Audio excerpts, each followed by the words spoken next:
everybody, and welcome to episode 51 of Jim's Build That House.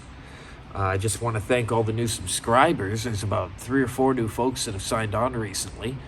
I'm sure you know who you are based on the subscription tally.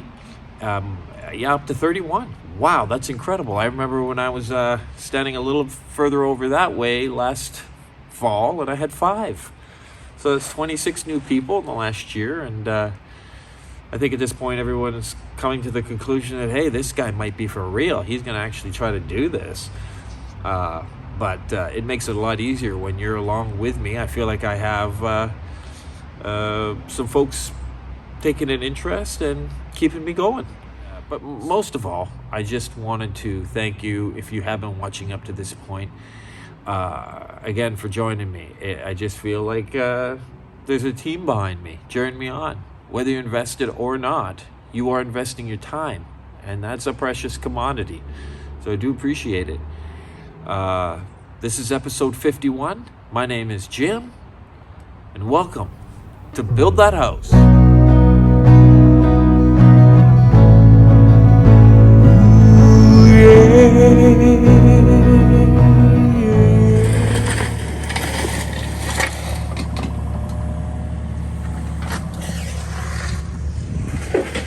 Well, old Roy came to pick up his machine, and I said, hey, before you take it away, let's dig a big old hole in the backyard so that I can throw all these gazillion rocks that I have. So that's what we've done. Here's one big hole. As you can see, I got lots of rocks. Rocks. So everywhere rocks. So I can put them in the hole, and I can landscape after. And now we're gonna dig another one right over here. And then unfortunately, Roy's and I's time will have come to a completion for the time being. So I've enjoyed it, but it's time to move on to another stage of the game.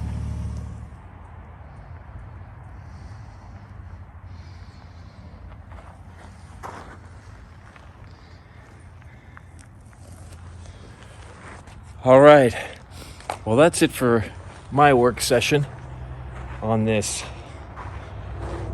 September the 23rd, or is it the 24th? I don't know. This is my second load of crusher dust, distributing it around. This is actually 6 to 7 inches deep now. So believe it or not, this takes about 6 to 8 hours to shovel each tandem truckload of crusher dust, and I'm gonna have to at least do another half of a truckload.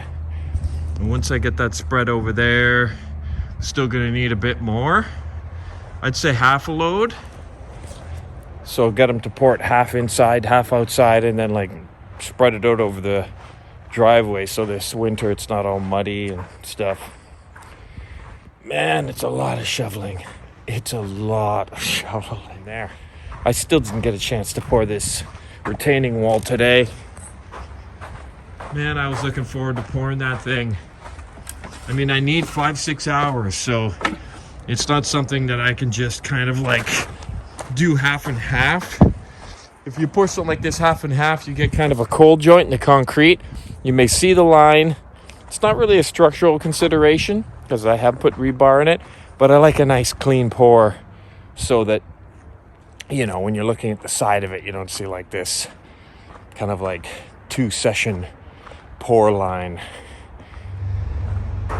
I just love this thing. I just love it. It's just part of me now. It's my child. One of my children. Concrete and steel. Child.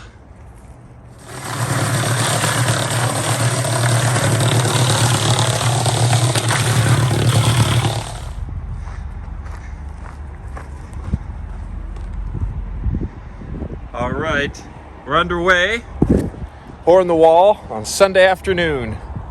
And it's hot today, bro, for the end of September. Anyway, so glad I got this mixer. loud and as old as it is, it's saving me a ton of work. We'll keep on at her.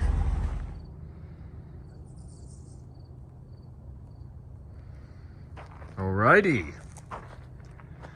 That wall is poured.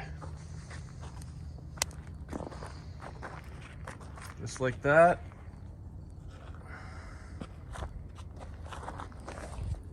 And we'll see what it looks like tomorrow, the next day when I strip it. It's 5 hours straight up, full on shoveling. There's a slight bow on the left side of the tall part of that wall. But I'm gonna put a decorative cap on all three of these steps. Okay, abracadabra, alakazam.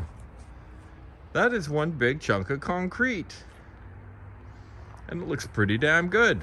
When it dries, it will go a lighter shade of gray.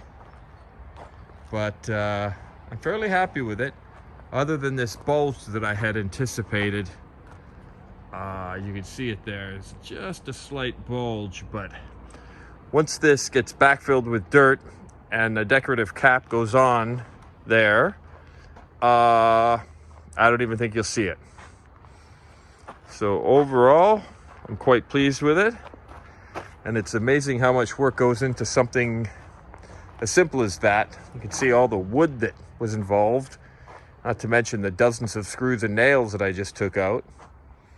And the footing that was a whole procedure prior to pouring the wall. And all backfilled. So yeah. Now we can use this path to the back a lot easier.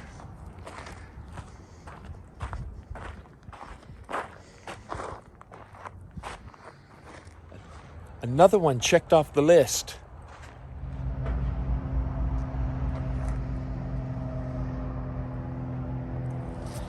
Okay, any minute now I'm expecting the last and final load of crusher dust. And the weird thing about it is I kind of need 35% in the hole, 65% out of the hole. If too much goes in there, I lose my basement depth. And if too little goes in there, I gotta shovel it all in. If too much goes in there, yeah, not only do I lose my basement depth, I gotta shovel it out. And that is a real big problem. So I'm gonna tell the truck guy, yeah, I want 35% of the material in the hole and 65% of the material out of the hole. Is that a problem? I tell you what, you never know what's going on until it happens. What a gorgeous day though, man. Unbelievable. This is a summer that never ends. My wall looking good. Little discoloration on this vertical part here, but basically what happens with concrete is the lime, you've seen it before, that white powdery stuff leaching out of concrete. Concrete never dries.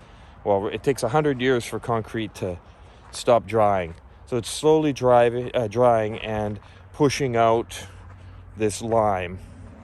So I'm hoping that the color will kind of balance out a little bit. But I'm really happy with that wall. And I look forward to pouring this pad.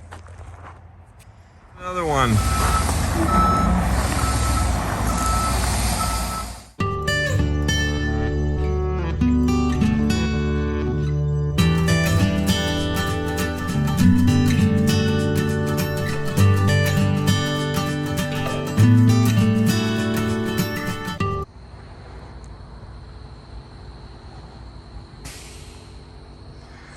Well, that could have worked out way better. It's probably my fault.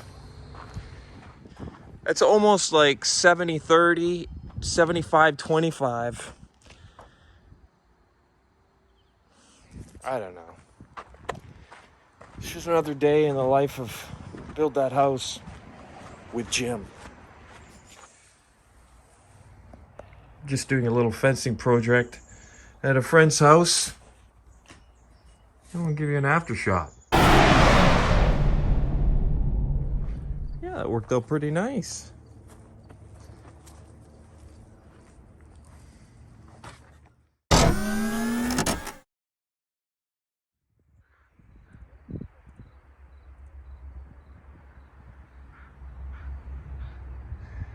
right. Just gonna spread this load out a little bit and keep this dust and mud that'll be coming soon as we get the rains down a little bit. So yeah, just a nice little skim coat in here will do the trick. This stuff really compacts well.